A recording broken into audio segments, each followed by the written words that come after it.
하나님께서 우리에게 주시는 말씀은 마태복음 5장 11절부터 12절까지의 말씀인데 오늘 우리 10절부터 같이 읽어보겠습니다. 마태복음 5장 10절부터 12절까지의 말씀 같이 한 목소리로 읽어보겠습니다. 시작.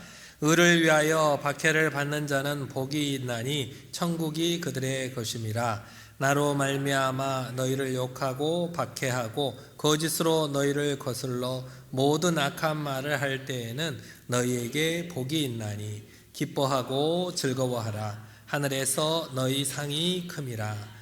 너희 전에 있던 선지자들도 이같이 박해하였느니라. 아멘. 날씨가 변덕이 심합니다.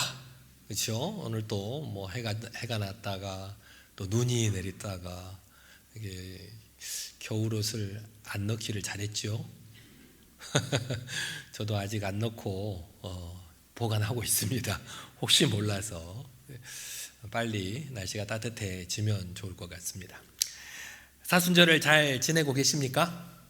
사순절이라고 하는 것을 예수님의 고난을 묵상하면서 그 예수님의 고난에 동참한다는 의미로 여러 가지 절제하고 또 금식하는 것을 우리가 사순절이라고 얘기했는데, 초대교회에서 사순절은 우리와 마찬가지로 예수님께서 우리를 대속하기 위해서 찢기신 몸 또 흘리신 피를 상징하는 그런 성찬식과 함께 그 부활절날 세례를 주기 위해서 세례 받는 사람들을 훈련시키는 과정이 있었습니다.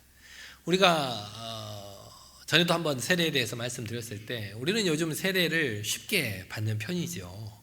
예전에는 학습도 통과해야 되고 세례 문답도 받아야 되고 또 기간들도 있었는데 요즘은 그렇게까지 또 없고 자신을 믿음으로 고백만 하면 세례를 주기는 하는데, 이 초대교회 때는 이 세례를 받는 과정이 훨씬 더 복잡했습니다. 힘들고 일정 기간 동안 자기가 아침에 일을 하러 나가야 되잖아요. 그런데 일을 하러 나가기 전에 반드시 성전에 와서 그 목자와 함께 교육을 해야 했어요.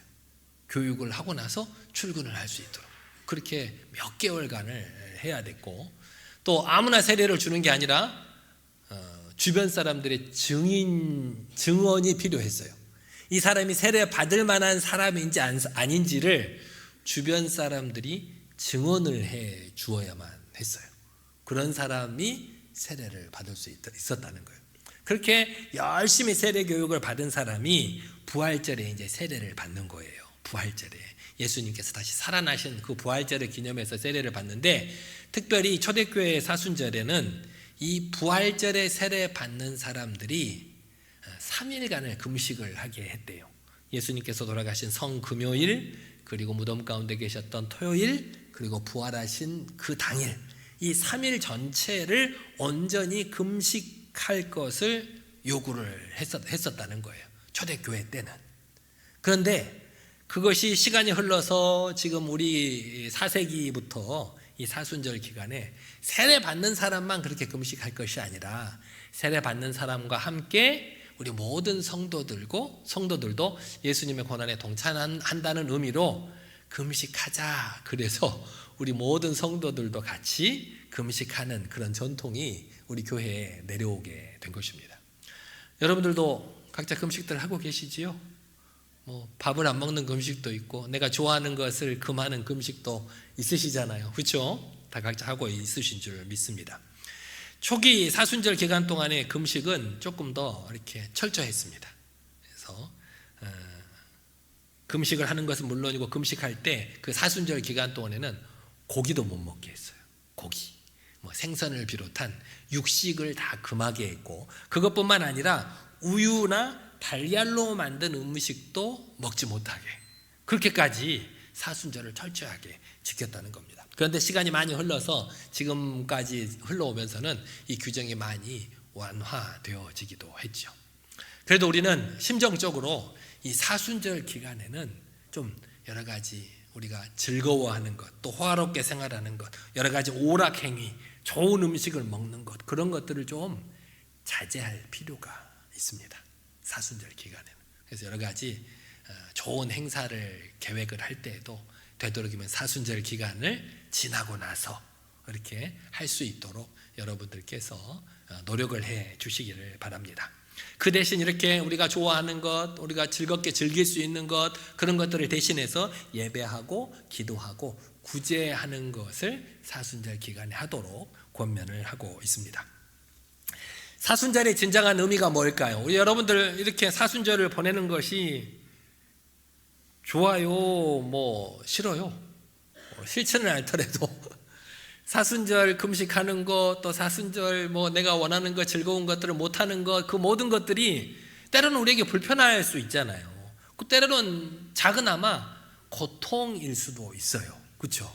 그럼에도 불구하고 이 사순절은 고통을 주기 위해서 사순절을 여러분에게 지키라고 하는 것이 아니라는 것입니다. 궁극적으로는 앞으로 다가올 예수님의 부활을 기쁨으로 준비하기 위한 과정이 이 사순절이지, 우리가 절제하고 금식함으로 우리에게 고통을 주고자 이런 사순절을 보내라고 이런 기간을 만들어 놓은 것이 아니라는 사실입니다. 그래서 그 사순절에는 그리스도의 고난을 묵상하고 그 고난에 동참하고자 하는 마음가짐이 중요합니다. 마음가짐. 그래서 여러분이 이 사순절 기간에 어떤 마음으로 하루하루 일상을 보내는가, 그것이 더 중요하다는 거예요. 여러분이 금식하는 것, 또 여러분이 좋아하는 것들을 끊는 것, 그런 것들도 우리 육체적인 것, 겉으로 드러나는 것들도 중요하기는 하지만 그것보다 더 중요한 것이 우리의 마음가짐이라는 것입니다. 그래서 이 사순절은 그냥 단순히 참아내고 견디자, 내가 먹는 것을 금하고 내가 좋아하는 것을 끊음으로 이 사순절을 참고 견디자라고 하는 의미보다는 복잡하게 살아가는 우리의 삶을 좀 정돈하고, 내가 불필요한 곳에 내 신경을 좀 덜 쓰고, 그거 대신에 예수님을 더 생각하고 예수님을 더 알아가는 시간을 가지자. 그럼으로써 앞으로 다가올 예수님의 부활의 기쁨에 대한 기대와 소망을 가지는 시간, 그런 시간이 사순절이라는 사실을 꼭 아시고, 이 사순절을 너무 고통스럽게만 보내지 않는 여러분들이 되셨으면 좋겠습니다. 기다리는 마음으로, 주님을 기다리는 마음으로 보내는 여러분이 되시기를 바랍니다. 이렇게 사순절을 하도 목사님이 사순절에 금식해라, 사순절에 좋아하는 것도 끊어라, 사순절에 뭣도 하지 말아라, 그러니까 이 사순절이 즐거울 수가 없죠. 그러니까 이 세상 가운데 누구든지 고난을 좋아하는 사람은 없습니다. 그렇죠?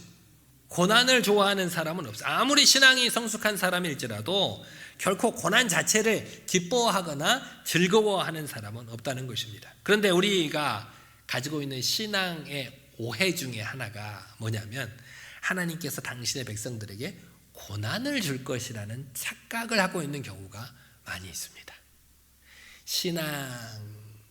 신앙이 성숙한 사람이면 성숙한 사람일수록 하나님께서 고난을 주실 것이라는 오해를 하고 있는 경우가 많이 있다는 것입니다.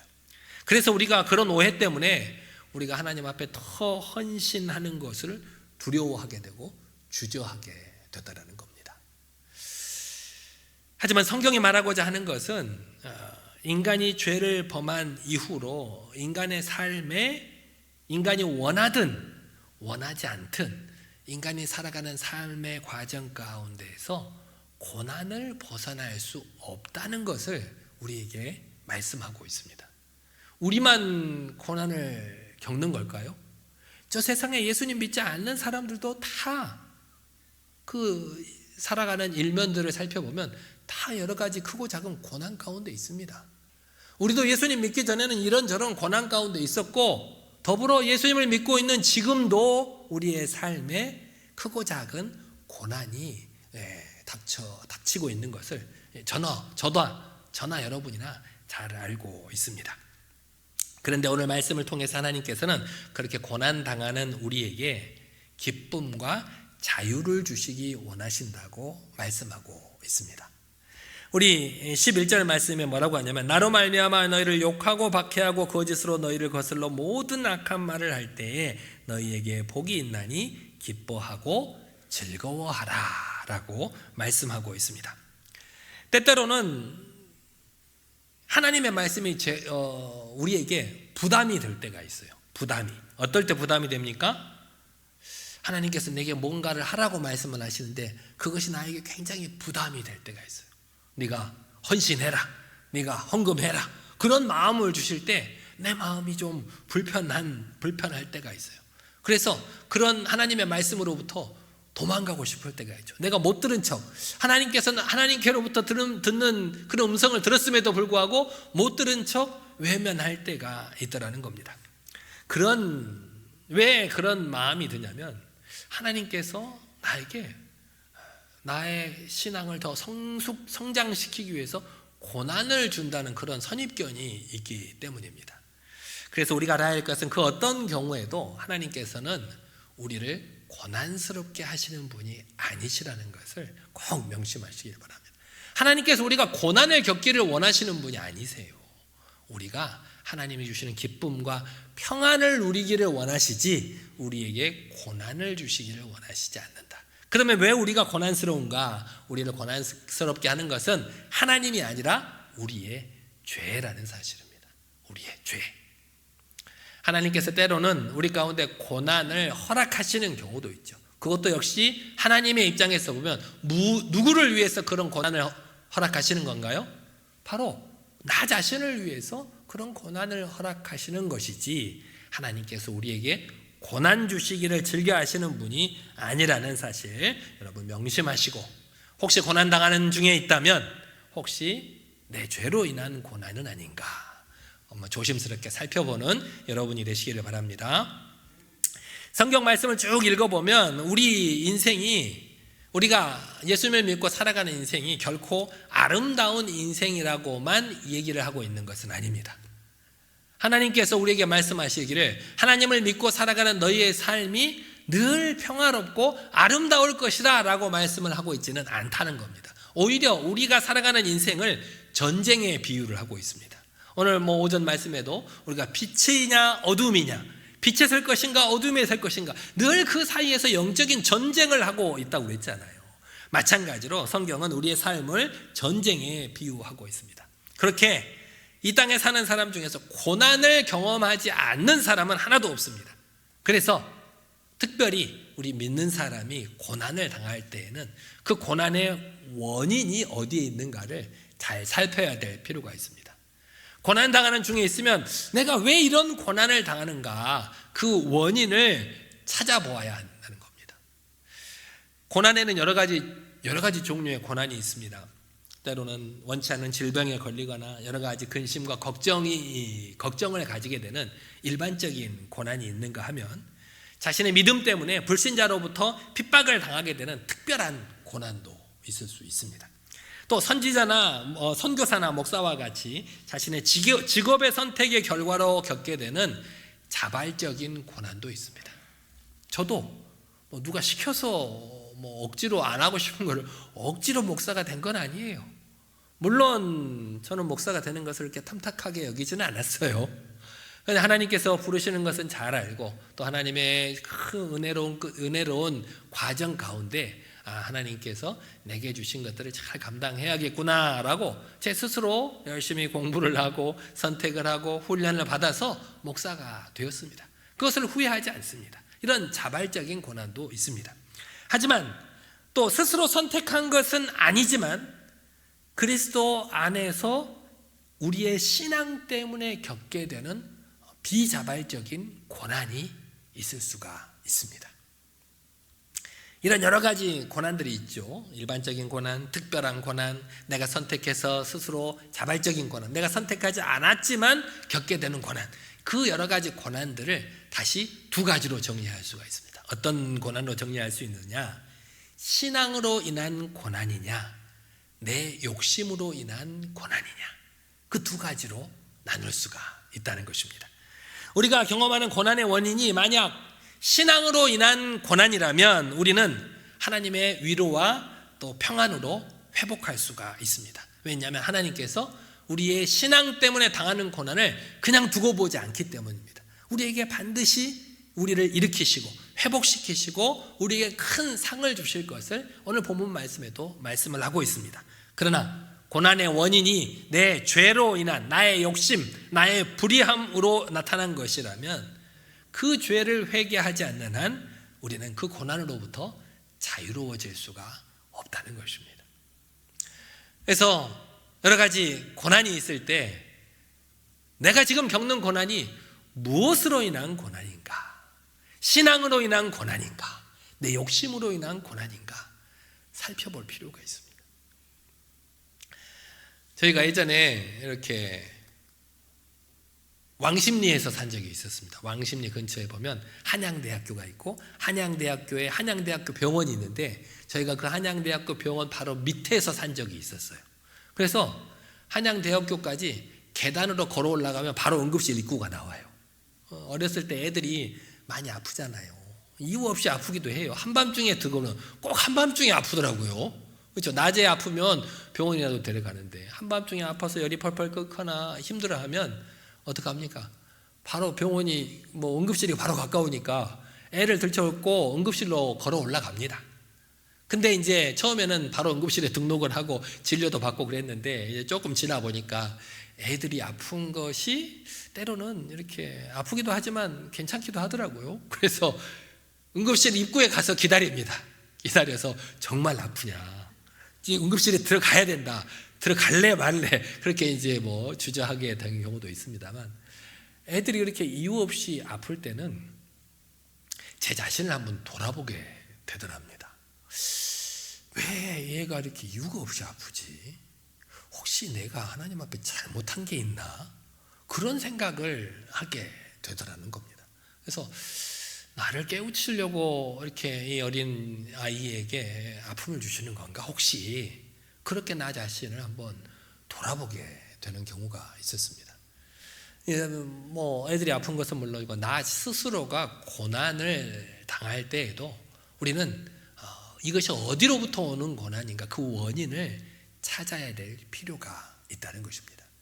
죄를 지어서 내 죄 때문에 내 불의함 때문에 당하는 고난이라면 우리는 그 즉시 회개함으로 예수 그리스도의 보혈로 용서함 받아야 합니다.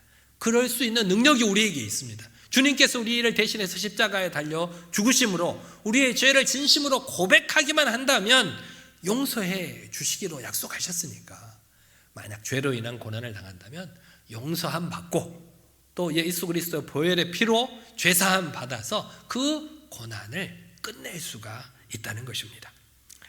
우리는 이런 고난으로부터 도망치고 싶은 욕망이 누구에게나 있습니다.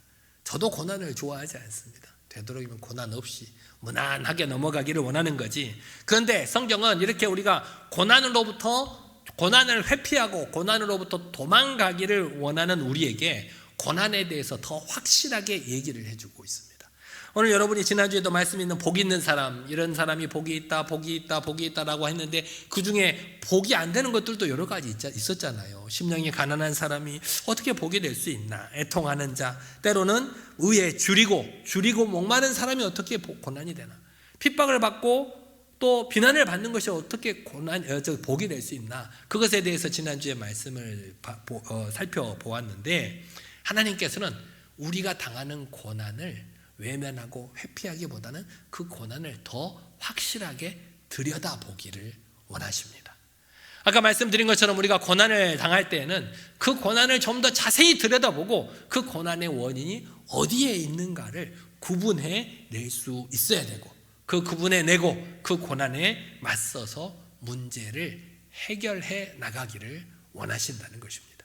그래서 죄가 있다면 즉시 죄를 회개하고 하나님께 용서를 간구하고 또 그것이 아니라면 우리 내 신앙으로 인한 고난이라면 그것을 주님께서 기뻐하신다. 나중에 우리에게 큰 상으로 갚아주실 것을 믿고 기쁨으로 즐거움으로 그 고난을 극복해내는 여러분 모두가 되시기를 바랍니다. 우리가 여러 가지 고난들, 지금 뭐 죄로 인한 고난이냐 아니면 신앙으로 인한 고난이냐를 말씀을 드렸는데 조금 헛갈릴 때가 있어요. 어떤 고난은 이것이 내 신앙으로 인한 고난인지 내 죄로 인한 고난인지 혼란스러울 때가 있습니다. 어떤 때냐면 우리의 부족함이나 연약함 때문에 당하는 고난, 그런 고난은 이게 내 죄 때문에 당하는 고난인지 아니면 신앙 때문에 당하는 고난인지 구분이 잘 안 갈 때가 있어요. 여러분은 여러분의 연약함이나 여러분의 부족함 때문에 고난을 당한다면 그거는 어떤 고난이라고 생각을 하세요? 어떤 고난일까요? 나 때문에 생긴 고난일까요? 아니면 주님을 섬기기 때문에 당하는 고난일까요? 그것은 우리가 주님을 닮아가려고 하는 삶을 살아가는 과정 가운데 때로는 우리의 부족함 때문에 때로는 우리 연약함 때문에 우리가 고난당하는 것이기 때문에 그것은 결국 주님을 섬기기 위해서 당하는 고난이 됩니다. 그래서 여러분의 연약함이나 부족함을 스스로 자책할 필요 없습니다. 우리가 하나님 앞에서 온전한 사람이 어디에 있습니까? 그렇죠? 완벽하게 하나님을 거룩한 하나님의 백성답게 온전하게 살아가는 사람이 한 명도 없을 것입니다. 그래서 우리가 때로는 부족하고 연약할지라도 그것이 내가 하나님을 닮아가기 위해서 그런 과정 가운데 겪는 고난이다. 그것을 하나님께서 갚아주실 줄 믿고 더욱더 하나님을 바라보고 그런 고난을 때로는 기꺼이 받아들일 수 있는 여러분이 되셨으면 좋겠습니다. 우리가 세상을 살면서 하나님의 백성답게 정의로운 삶을 살아가고자 합니다. 여러분도 그러시죠? 우리 결론은 그러잖아요. 나도 세상 가운데 하나님이 기뻐하시는 하나님의 백성다운 정의로운 삶, 거룩한 삶을 살고 싶어 하는데 그게 잘 되던가요? 잘 돼요? 여러분들? 내가 정의로운 삶을 살겠다라고 했는데 남한테는 정의로울 수 있어요. 그런데 그게 자기에게 돌아오면 정의는 물 건너가고 그건 좀 뒤도로 놔두고 나에게 좀 더 유리한 방향으로 이렇게 판결을 내리려고 하는, 결론을 내리려고 하는 경향이 많이 있습니다. 내가 정의로워지려고 하지만 세상 가운데 살아가면서 절대 정의를 이루지 못하는 것이 우리에게 있다는 거예요. 왜 그럴까요? 우리의 부족함 때문이죠. 나는 내가 원하기는 하지만 내 원하는 것을 세상 가운데서 하지 못하는 경우들이 참 많아요.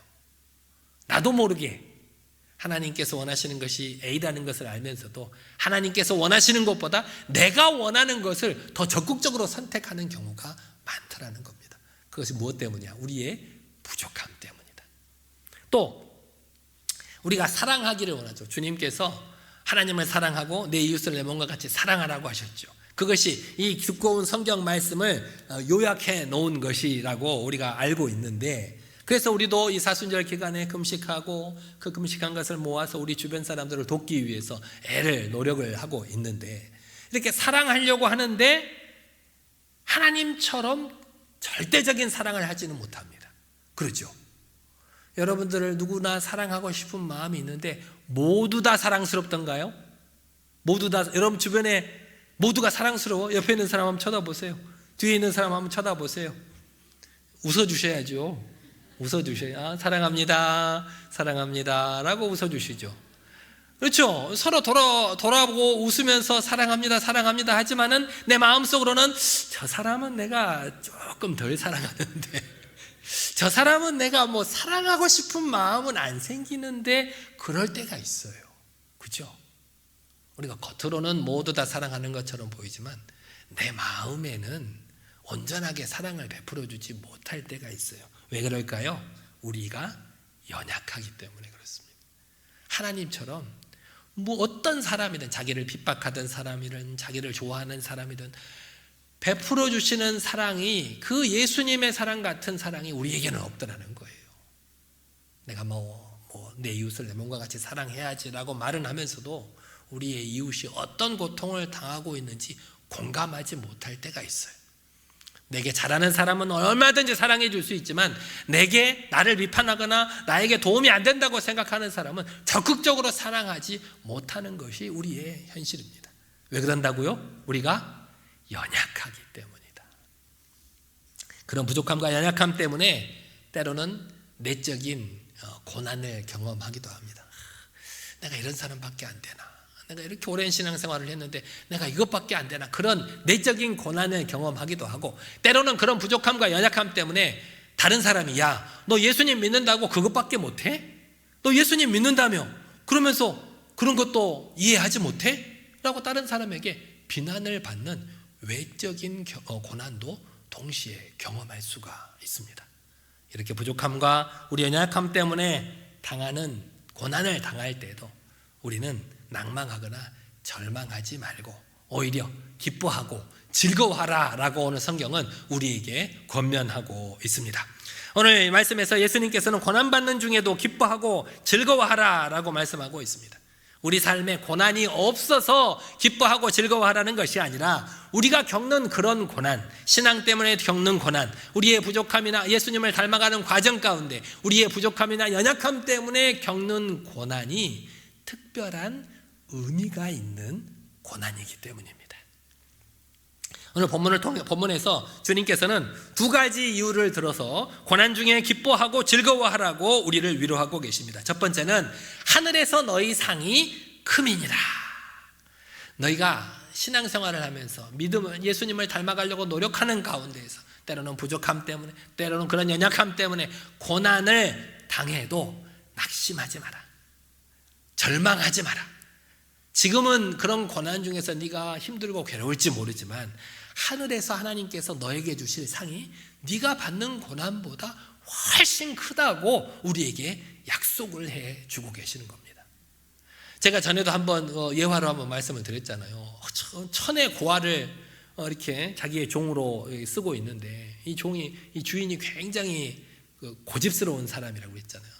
밑에 사람을 굉장히 괴롭히는 그런 사람. 종들이 다 나갔는데 천하의 고아를 데려다가 그 종으로 또 사용하는데 이 종이 너무 열심히 성실하게 일을 잘 하더라고 그랬잖아요. 그래도 이 주인의 괴롭힘은 끝나지 않아요. 그런데도 불구하고 종이 자기 주인을 겉으로만 모시는 게 아니다, 진심을 다해서 최선을 다하는 모습을 보고 주인이 감동을 받았죠. 그래서 말은 안 하지만 이 종에게 자기도 혼자이기 때문에 내가 죽으면 이 종에게 모든 것을 물려줄 마음을 먹고 누군가에게 전화를 해서 그걸 의논하는 것을 이 종이 몰래 들었다고 그랬잖아요. 전화를. 그 다음 날 이 주인의 괴롭힘이 줄어들었을까요? 아니요. 더 심하게 이 종을 다그치는데도 이 종은 낙담하지 않고 넘어지지 않고 실망하지 않고 더욱더 주님을 섬기죠. 왜 그럴까요? 어젯밤에 들은 게 있으니까. 어젯밤에 주인이 하는 말을 들었잖아요. 내가 얘를 그렇게 괴롭혀도 얘가 열심히 하더라. 내가 좀만 더 얘를 시험해 보고 나서 내 전 재산을 양아들로 삼아서 전 재산을 얘한테 물어주겠다. 그런 말을 들었어요. 그러니까 아무리 괴롭힘을 당해도 그것이 괴로워지지 않더래요. 고난이 아니래요. 오히려 기쁨으로, 즐거움으로 그 모든 것들을 감당했다고 예화를 들은 적이 있었잖아요. 우리도 마찬가지죠. 주님께서 우리에게 그 미래를 약속해 주셨거든요. 너희가 신앙 때문에 당하는 고난이 있든지, 주님을 닮아가려고 노력 때문에, 부족함과 연약함 때문에 누구에게 비난을 받든지 그래도 기뻐하고 즐거워하라. 내가 너희에게 천국에서 더 크고 너희들이 상상할 수 없는 상급을 내리리라. 그런 약속을 우리가 이미 알고 그것을 믿고 있기 때문에 고난 중에도 기뻐할 수 있고 즐거워할 수 있다는 사실입니다. 두 번째로 우리가 고난 중에도 기뻐하고 즐거워할 이유가 우리만 그런 고난을 겪는 게 아니기 때문입니다. 너희 전에 있던 선지자들을 이같이 핍박하였느니라. 우리만 그런 고난을 받는 게 아니라 성경에 있는 믿음의 조상들도 다 그런 고난과 시련 가운데에서 그 고난과 시련을 믿음으로 이겨내고 나서야 믿음의 백성이 되었다는 거예요. 믿음의 조상이 되었다는 거예요. 마찬가지로 우리도 마찬가지죠. 우리 교회에도 여러 우리 어르신들 많이 계시지만 우리 어르신들이 어떤 삶을 살아왔는지를 종종 들어보면 예전에는 참 대단한 삶을 살으셨어요. 그 어렵고 고통스러운 가운데에도 주님만을 섬기겠다고 헌신하고 봉사하는 그런 삶을 살아오신 것을 종종 들을 수가 있습니다. 그래서 우리가 겪는 고난은 우리만 겪는 게 아니라 우리 대대로 우리 성경에 나와 있는 이렇게 모든 신앙의 선배들도 다 겪었던 일이다. 새로운 걸 겪는 것이 아니다. 그것들을 통해서 우리에게 있을 축복을 약속해 주고 계십니다. 우리 심지어는 우리 예수님께서도 고난을 당하셨죠. 예수님이 어떤 분이십니까? 천지를 창조하신 분이시고 전능하신 하나님의 아들이시면서도 이 땅에 인간의 몸으로 오셔서 우리를 위해서 십자가에 달려 돌아가신 분이에요. 그래서 신적인 능력을 가지고 계신 분이고 또 인간이시지만 도덕적으로나 영적으로나 완벽한 분이 우리 예수님이셔요. 그런데도 불구하고 예수님은 이 땅에서 고난을 받으셨어요. 사람들에게 비난을 받고 때로는 돌로 맞고 채찍에 맞고 결국은 십자가에 달려 돌아가시기까지 했죠. 그런 고난을 직접 경험하신 예수님께서 오늘 이 말씀을 통해서 이 땅을 살아가고 있는 우리들에게 너희들이 이 땅에서의 삶을 살아가면서 고난을 경험하지 않을 수는 없지만 그로 인한 하늘의 상급을 바라보고 그 고난을 기뻐하고 즐거워하라고 우리에게 말씀하고 계시는 것입니다. 십자가의 용서와 주님의 사랑을 믿는 사람이라면 우리가 신앙생활하는 가운데 믿음을 향한 고난, 때로는 우리의 부족함과 연약함 때문에 연약하지만 주님을 닮아가려고 노력하는 과정 가운데 당하는 고난이 의미가 있는 고난이라고 믿는 사람이라면 그 이유 하나만으로도 우리가 살아가는 인생을 기뻐하고 즐거워할 수 있을 줄 믿습니다. 하나님께서는 우리가 이 세상에 살면서 기뻐하고 즐거워하며 살기를 원하세요. 여러분들도 그 주님께서 베푸시는 그 기쁨과 즐거움을 온전히 누리는 여러분이 되시기를 바랍니다. 여러분 가운데 고난이 있다면 고난의 원인을 철저히 살피세요. 죄로 인한 고난이라면 주님의 보혈을 의지함으로 죄에 회개하고 당당히 용서함 받고 그 모든 고난을 끝낼 수 있고, 믿음으로 인한 주님을 닮아가기 위한 고난이라면 앞으로 천국에서 지금 당하는 고난보다 우리가 상상할 수 없는 큰 상이 우리를 기다리고 있다는 사실을 알고 오히려 기쁨과 즐거움으로 그 고난을 넉넉하게 이겨내는 여러분 모두가 되시기를 바랍니다.